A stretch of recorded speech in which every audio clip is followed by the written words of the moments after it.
మమ్మల్ని ఆగం చేసిండు.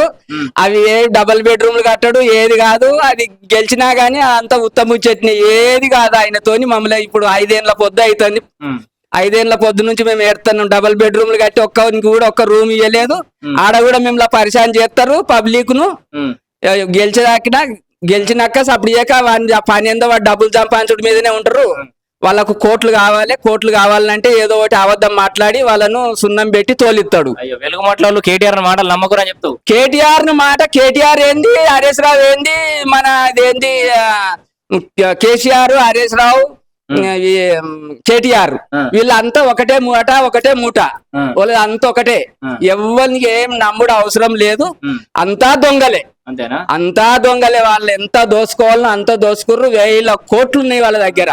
ఒక్కసారి మరిసూస్తే మల్లన్న సాగర్ దిక్కు మరిసూస్తే నీకు అర్థం అయితలేదా ఎంత బాధగా ఉన్నామో? మాకు ఏమన్నా పని ఆవిడ పాటనా ఏముంది, ఏం లేక మేము ఎట్లుంటారు?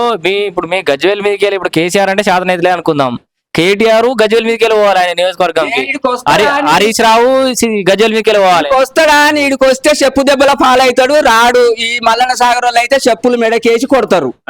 హరీష్ రావుని కొడతారు, కేటీఆర్ ని కొడతారు, అందరిని కొడతారు. అంత మంట మీద ఉన్నారు. ఎవరు కొడతారో కొట్టరో కానీ నేనైతే చెప్పులు కాబట్టి చెప్పుతోనే కొడతా. నేను అంత మాట మీద ఉన్నా. నేను ఎంత మంచోన్నో ఎంత ఖరాబన్నో.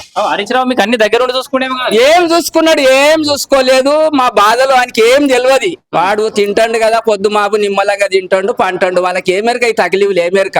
ఒక్కసారి చూస్తే అరితం అవుతుంది వాళ్ళ బాధలేందో, మా బాధలేందో, మా లెక్కేందో. అన్ని వేస్ట్ ముచ్చట్లు. వాళ్ళ మాటలు నమ్మొద్దు.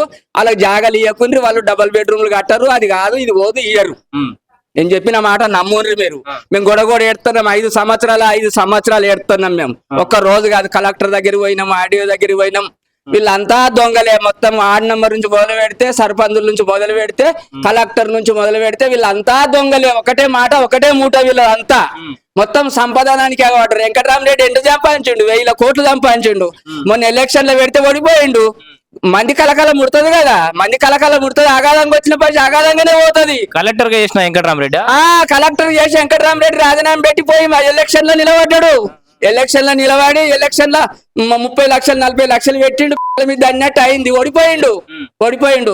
అలా కూడా మా ముంగడికి వచ్చి చెప్తూనే కొడతామని. వెంకటరామరెడ్డి కూడా మోసం చేసిండు. ఇప్పటికి కూడా మాకు రాకుండా చేసినోడే వాడు. అంతేనా? మా బాధలు తెల్లారని చెప్పుకుంటూ పోతుంటే నెల రోజులు చెప్పినది తెల్లారది.